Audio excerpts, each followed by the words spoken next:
금갑시계 진짜 TV입니다. 오늘도 전 세계적인 정보 분석가 김동현 기자가 나왔습니다. 근데 내가 개인적으로 궁금한 게, 김 기자는 무슨 차 타는데? 저요? 네. 개인적인 부분이라서 그냥 말씀 안 드리겠습니다. 아 그래? 외제차? 그냥 아예 코멘트 안 하겠습니다. 아 그래? 예. 난 지난번에 내가 원래 엑센트하고 그랜저하고 그 카니발만 몰다 보니까 예. 뭐 그 김정은이 시승은 많이 해봤죠. 마히바은이 롤스로이스 하니까 나는 그런 세계랑은 좀 몰라서 이렇게 듣고 있었더니 어떤 분이 마치 국민학교 2학년이 이게 전문가의 설명을 듣는 과정이라 그러네. 그리고 제가 그 방송 시작하기 전에 우리 김 기자가 이제 하도 여기 저기 다니느라고 교통비도 제대로 못 마련하고 해서 발렌 어버님이라는 분이 이제 독재가가 준 거를 내가 김 기자한테 줬습니다. 그렇게 쓰는 거죠, 뭐. 뭐 넣어서 없애긴다기보다. 자, 오늘 저기 김 기자가 다룰 내용은 이제 문 대통령이 취임 2주년이 넘었는데, 취임 2년 담화에서 이제 우리의 미래 먹거리 산업에 대해서 이제 뭐 얘기를 했지만, 김 기자는 이제 거기에 대해서 좀 생각을 달리 하고 있는 거죠. 대표적인 게 어떤 게 있습니까? 지금 이제 미래 산업이라고 해서 지난번 5월 9일에 이제 KBS 기자하고 나눈 특집 대담에서 이제 말을 한 겁니다. 거기서 이제 반도체, 바이오, 그다음에 미래 자동차, 이제 모빌리티라고 말하죠. 이 세 가지를 이제 꼽은 겁니다. 근데 여기서 보면은 이게 정말 이 세 가지로 미래를 다 커버할 수 있을까? 그리고 이 세 개가 정말 핵심적인 것인가? 나를 좀 천천히 따져봐야 됩니다. 그래서 이거를 비교하려면 또 그다음에 이게 정말 제대로 된 건지를 확인하려면 이제 일단 전 정부 그리고 지금 현재 세계의 판도를 한번 비교를 해야 됩니다. 자, 전 정부라고 할 수 있는 박근혜 정부 때는 창조 경제, 그다음에 이제 문화 또는 이제 창조 문화, 또 융합 뭐 이런 얘기들이 많이 나왔습니다. 근데 당시만 해도 창조 경제라고 하니까 전부 다 비웃었어요. 막 사람들이 비웃고 어려워했죠. 창조 경제가 뭐냐, 뭐 창조가 왜 들어가냐, 창조만 붙이면 다 되냐, 막 별 이야기가 많았습니다.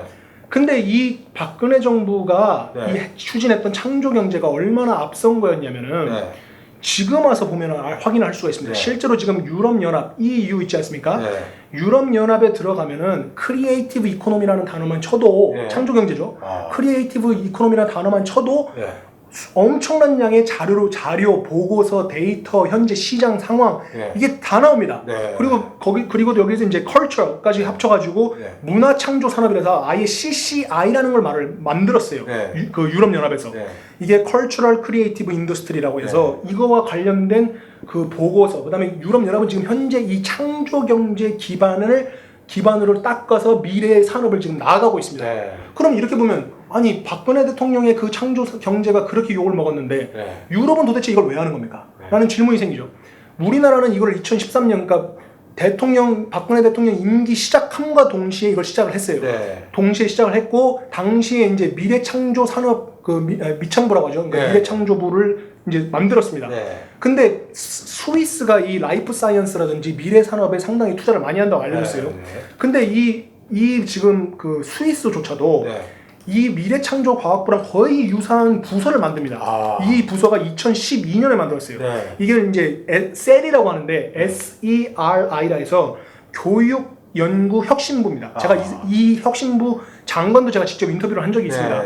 근데 이 사람들도 얘기를 하지만 이 부서가 스위스는 2012년에 만들어졌고 우리는 미청부가 2013년에 만들어졌습니다. 그러면 일각에서 이러죠. 그럼 한국이 약간 한 발 늦은 거 아니냐? 아니죠. 우리는 대통령 임기가 그때 출발을 했기 때문에 그때 시작함과 동시에 한 게 2013년이라서 그때 만들어진 겁니다.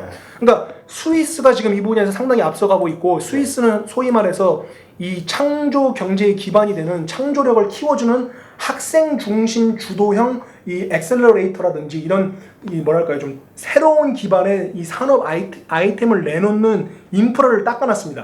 근데 이것도 똑같이 우리 그 박근혜 대통령이 먼저 만들었죠. 그게 뭐냐면 창조경제혁신센터라고 해서 전국 팔도의 전부 각 부서별로 뭐 대구, 경남 뭐 다 한 군데마다 창조경제혁신센터를 만들어 놓고 그게 뭐냐면 지금도 모르는 사람들이 많아요. 그게 뭔지. 거기에 가면은 내가 만약에 학생이든 누구든 상관없이 아이디어가 있어요. 기반한 아이디어가 있어요. 예를 들면은 뭐 나는 지금 퀵 서비스와 뭐 택시 산업을 합쳐서 뭐 콜택시 비슷한 퀵 서비스 산업을 만들겠다라는 아이디어를 가지고 있으면 그 아이디어만 가지고 그 혁신센터에 가서 그 내용을 거기 전문가들이 있습니다. 정부의 관료 전문가들이 있어요. 이게 얘기를 합니다. 그럼 이 사람들이 실질적인 그거를 실행할 수 있는 데이터를 다 만들어주고 어떻게 해야 되는지 그 자본까지 다 대줍니다. 이게 이 창조 경제라고 하는 거의 기반이고 이거를 이제 vocational education training 뭐 이런 식으로 직업 훈련 같은 거가 이제 스위스가 상당히 잘 닦여져 있는데 그거와도 연계가 된 겁니다. 그러니까 우리나라가 얘기하는 또 마이스터고 이런 거 있지 않습니까? 그거하고도 다 일맥상통하면서 이어져 가지고 고등학생부터 누구든지 창업을 할 수 있고 그걸 정부가 대폭 지원해주고 아이디어만 가져와라, 창조력을 갖고 와라. 그러면 뭐든지 다 현실화를 만들어주겠다라는 겁니다. 그래서 이게 만약에 실패를 하더라도 이 아이디어를 만약에 내서 만들었는데 잘 안 될 수가 있잖아요. 개인이다 보니까. 그럼 이것도 대기업한테 또 판매를 합니다. 그럼 대기업이 유수한 대기업이 이걸 보고 이 아이디어가 상당히 좋으니 우리가 이거를 사겠다. 아이디어에 대한 비용을 뭐 100억을 주든 뭐 억을 주든 주고 구매를 해서 아예 그 실질적인 이 인프라가 닦여 있는 대기업이 투입을 하는 겁니다. 그래서 그게 바로 이제 창조 경제였는데 이때 당시 이제 추진했던 것들이 이런 엑셀러레이터라든지 이런 거를 다 기본적인 기반을 다 닦아줬습니다. 그거를 닦는 작업을 이제 박근혜 정부가 한 건데 당시에는 요걸 한참 먹고 지금 와서는 뭐 이제 문재인 대통령이 지금 내세운 이 세 가지는 그거에 비하면은 이거는 일종의 그냥 하나의 산업군이죠. 미래 자동차라는 것도 일종의 자동차 산업군이고 반도체라는 것도 반도체 산업군이지 않습니까? 그러니까 이런 거는 이미 유럽이라든지 다른 전 세계에서 앞서가는 미래 산업에 앞서가는 국가들은 이거를 아예 그 명명 자체를 산업군으로 기정하지 않습니다. 왜냐면 나중에는 이 융합이라는 것도 1차 산업, 2차 산업, 3차 산업 이런 기존의 산업군을 바운더리를 허물고 경계를 허물고 뭉치는 게 4차 산업입니다. 그렇기 때문에 농업이 제조업과도 붙어가는 거고 이런 뭐 교육업이 무슨 새로운 무슨 뭐 농업하고도 붙는 거고 이런 거기 때문에 하나의 이런 필드 산업군을 묶지 않는 게 이 창조력을 상당히 띄워가지고 모든 이런 발전을 가도할 수 있는 건데 지금 현재 정부는 미래자동차나 이런 특정 산업군을 규정을 해버리기 때문에 이거는 제한적인 한계가 있다.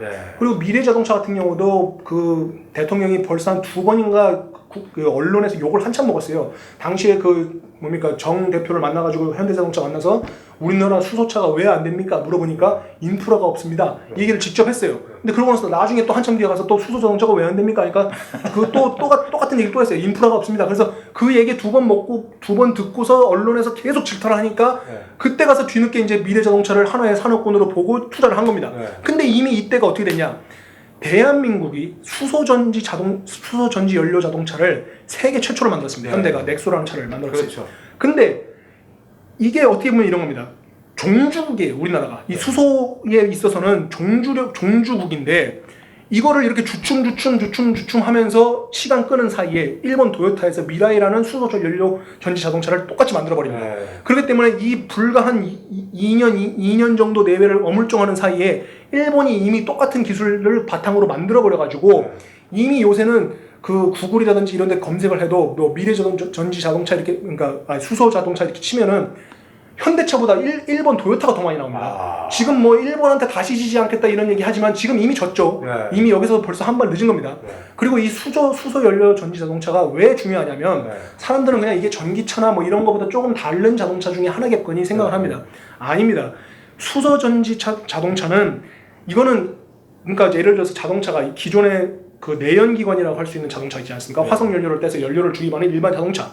그 다음에 하이브리드. 그 다음에 전기차, 그 다음에 수소차입니다. 그럼 이게 자동차 1.0, 자동차 2.0, 자동차 3.0, 자동차 4.0이라 하면 수소차가 자동차 4.0이 아닙니다.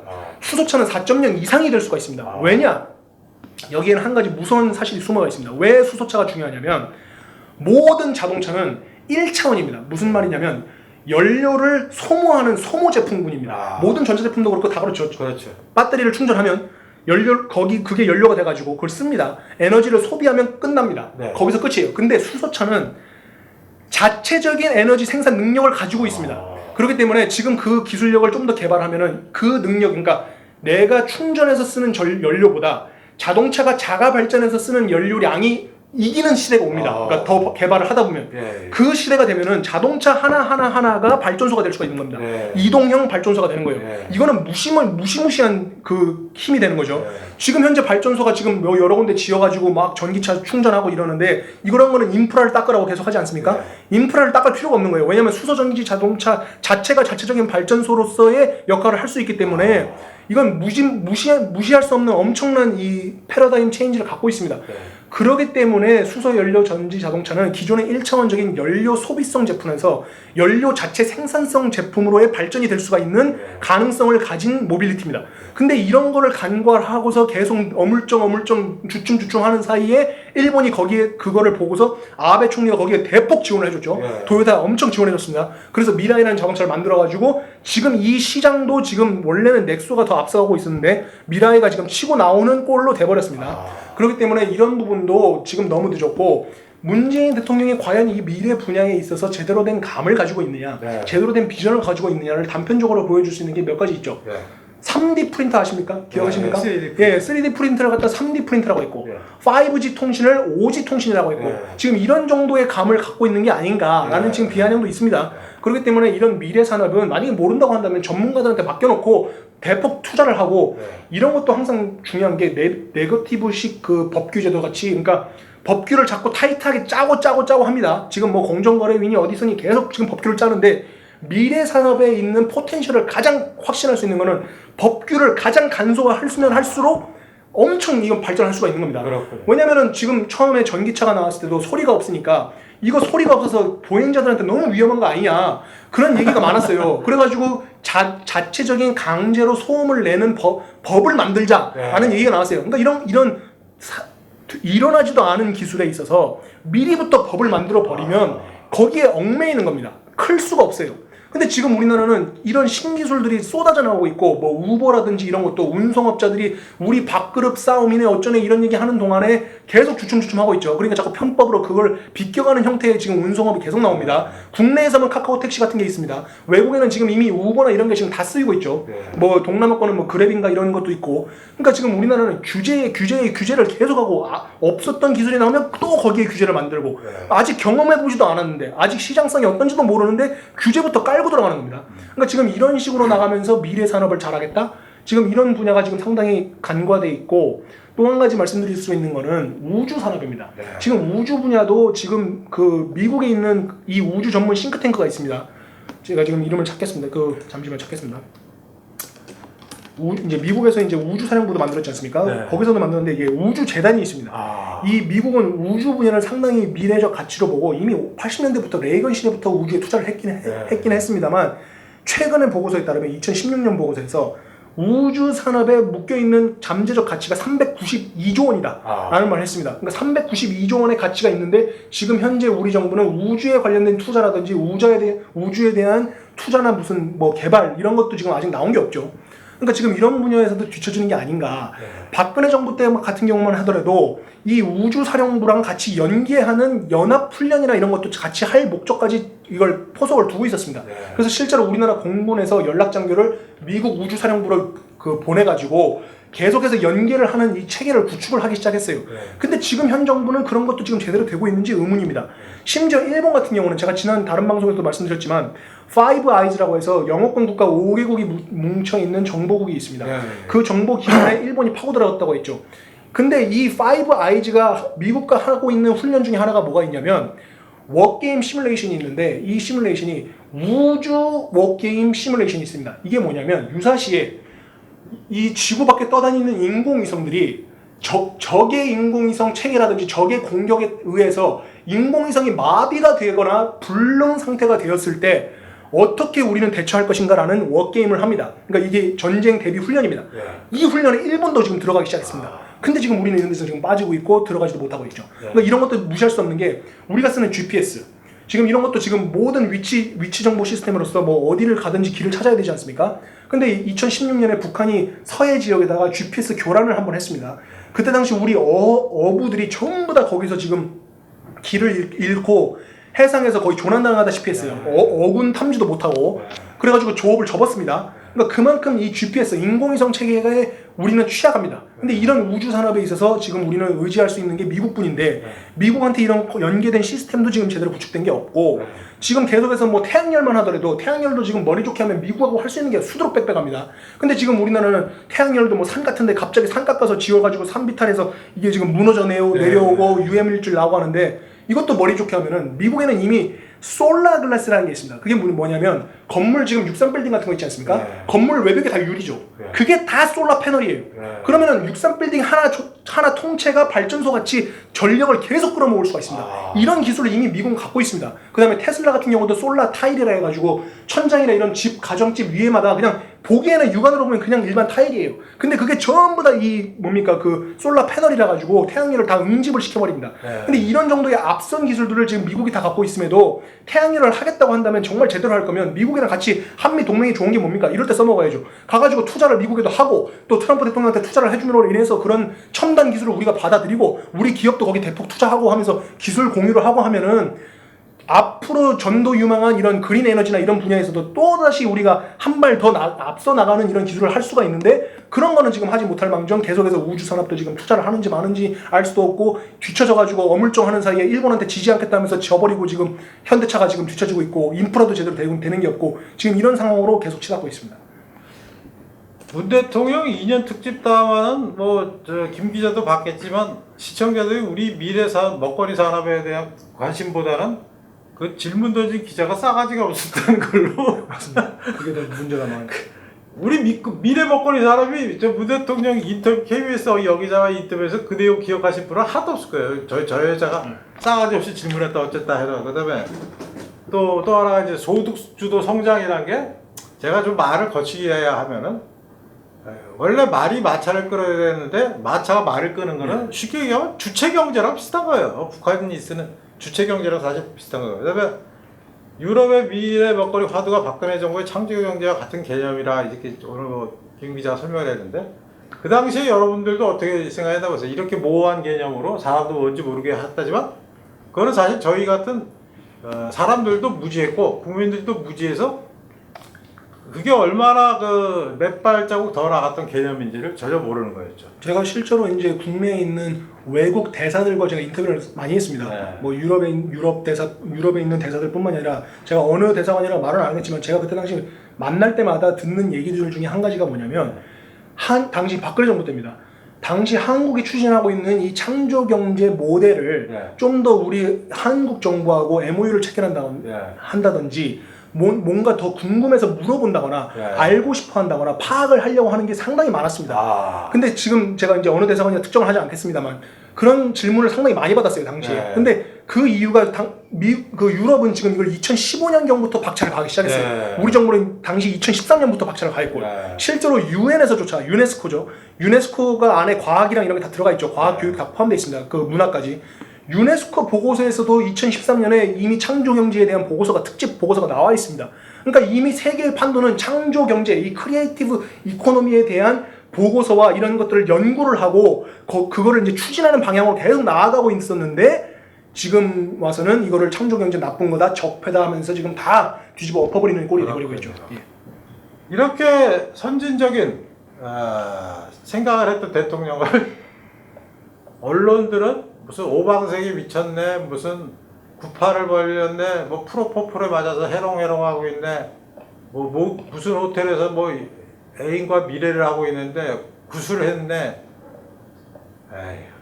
그러니까 지금 이렇게 나라가 개파진한 거죠. 근데 북한마저도 대위성 무기 체계 능력 보유 가능성이 있다. 그렇죠. 이제 북한 같은 경우는 계속해서 ICBM이나 이런 무기 체계를 계속 발사를 했기 때문에 이제 우주에 대한 자체적인 이제 로켓이라든지 이런 기술력이 충분히 있습니다. 근데 지금 우리나라는 지금 로켓 개발도 지금 계속 허덕이고 있고 이제 러시아 로켓이나 이런 거에 의존을 하기도 했고 최근에 와서 이제 자체적인 로켓이 이제 개발을 거의 완료하는 단계로 가고 있습니다.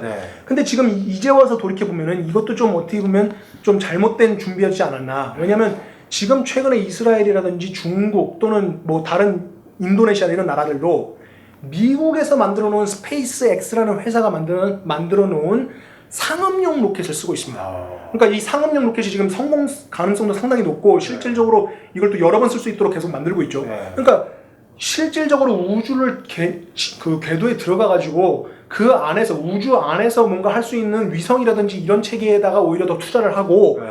거기까지 도달하고 있는 셔틀이라든지 이런 로켓 체계는 이미 상업 기업이 만들어 놓은 걸 갖다 쓰는 형태로 그러니까 이게 어떻게 보면 상당히 가성비가 좋은 투자입니다. 그러네요. 머리 좋은 투자죠. 그러니까 쓸데없는 로켓 개발에 그걸 허비하지 않고 모든 예산을 이런 실질적인 우주를 탐사하는 목적에다가 지금 초점을 맞춰놓고 하는 형태로 가고 있습니다. 그래서 지금 그 이스라엘도 그렇고 인도네시아도 그렇고 지금 최근에만 해도 지금 이런 위성 발사가 지금 계속 많습니다. 지금 중국 같은 경우는 지금 언제입니까? 2월부터 5월까지 지금 계속해서 이런 달 후면에 세계 최초로 탐사선 착륙을 좀 성공시켰습니다. 그렇죠. 중국은. 그리고 2019년 한 해에만 총 30회의 인공위성 발사라는 목표까지 갖추고 있습니다. 지금 그 중국 같은 경우는. 그리고 중국은 이미 바이뚜라는 그 자체적인 GPS 시스템을 만들었죠. 그리고 지금 뭡니까? 유럽은 갈릴레오, 그 다음에 러시아는 글로나스, 그 다음에 미국은 GPS입니다. 한국은 자체적인 이제 위성 시스템이 없죠. 미국한테 의존을 해야 되고 이런 미국한테 의존을 많이 할 수밖에 없습니다. 그러니까 위성이라든지 우주 분야는 미국을 같이 함께 하지 않고서는 자체적인 기술력으로는 한계가 있습니다. 그렇군요. 그리고 지금 최근에 북한이 발사하는 미사일 있지 않습니까? 이거에서도 우리나라가 갖고 있는 자체적인 방어 능력이라고 하는 KAMD, 이 KAMD도 아무리 우리가 미사일 방어 시스템을 잘 만들어도 문제가 되는 거는 우주 경보 시스템이 있어야 됩니다. 그러니까 한마디로 북한의 발사 징후를 포착하려면 미국 위성에서 보내주는 정보, 그 발사 징후를 포착해야지만 KAMD가 즉각 대응을 할 수가 있습니다. 그렇기 때문에 미국의 우주 산업과는 필연적으로 이게 묶여 있기 때문에 이런 생리를 안다면 우주 산업에 같이 미국하고 동참을 하고 미국 우주사령부랑 같이 연계를 하는 이런 작업을 계속 해나가야 됩니다. 근데 지금 우리 김 기자 말을 들으면서 공감하는 게, 그래서 올라가는 그거는 이미 이제 그 쌍값에 쓸 수 있으니까 저기서 가서 뭘 할 것인가에 중점을 둬야 되는데, 우리나라 요새 반도체 산업 위기 맞으니까 부품 전부 국산화한다고 이게 결국 뭐 쉽게 해서 무슨 생각이에요? 완전히 자립자족 경제인데 그 얼마나 그러니까 말은 듣기 좋지만 자립자족 경제라는 게 쉽게 얘기해 폐쇄 경제고 한심하게 짝이 없는 발상이죠. 모든 그리고 제조업에서는 뭐 컴퓨터가 됐든 뭐가 됐든지 간에 100% 국산화라는 건 있을 수가 없습니다. 그러니까 컴퓨터도 그렇고 자동차도 그렇고 지금 이미 공장 자동화 시스템 있지 않습니까? 뭐 로봇팔이라든지 이런 거 이런 게 전부 다 일제입니다. 파노코라는 회사가 전 세계 공장 자동화 시스템의 80%를 지배하고 있습니다. 그렇기 때문에 일본산 자동화 시스템을 거치지 않고서는 컵이든 뭐든 아무것도 찍어낼 수가 없습니다. 옷도 마찬가지입니다. 마찬가지입니다. 이 의류도 이 방직하는 기계 시스템이 다 일제가 많습니다. 그렇기 때문에 이거 뭐 암만 우리끼리 반일반일하고 뭐 한다고 해도 소용이 없습니다. 그렇군요. 야, 근데 우리 김 기자가 정보와 추적에만 능한 줄 알았더니 이제 세계적인 경제의 흐름까지 바라보는 너무 칭찬해 바랍니다. 여기 우리 김 기자가 쓴 글에 보면 한국 항공우주산업 카이 여기 지금 사장하는 사람이 얼마 전에 뭐 정부 요직으로 들어왔죠. 적폐조사 10조 원대 미국 훈련기 사업 실패 대한항공 경영진 갑질 조사. 참 이렇게 뭐가 좀 한량을 하는 기업들은 하나같이 적폐라는 주원고시를 찍어놔서 지금 우주산업 이쪽도 지금 다 뭐 적폐라고 해가지고 그렇죠. 수사를 다 받고 있죠. 대체 임기가 끝났을 때 우리나라의 산업의 지형이 얼마나 파괴되고 얼마나 망가져 있는지 우리 그 김 기자의 홈페이지 이름이 폴리세움인데 세움은 내가 뭐 콜로세움에서 온 것 같고 맞습니다. 폴리는 뭐예요? 폴리틱입니다. 정치의 어떤 거대한 원형 경기장? 예, 그렇습니다. 그렇군요. 좀 쉽게 짓지 예, 오늘도 그 김 기자가 목이 쉴 정도로 열변을 토하고 있습니다. 또 앞으로도 좋은 뉴스가 있을 때마다 제가 초빙해서 여러분에게 귀중한 정보를 전해드리도록 하겠습니다. 문갑식의 진짜 TV는 기존의 신문이나 방송에서 볼 수 없었던 특종이나 뉴스 뒤에 가려진 진짜 뉴스. 이런 얘기들이에요. 다 하나같이 특종이고 다 진짜 뉴스잖아요. 공중파에서 이런 얘기 들으신 적 없잖아요. 저희가 문갑식 TV에서 한 영상이 한 100개가 넘었죠. 한 200개 가까이 될 텐데 거기서 공중파에 나오는 얘기들은 거의 없을 겁니다. 저희는 어떤 현황을 바탕으로 더 깊은 얘기들을 취재해서 여러분께 전해드립니다.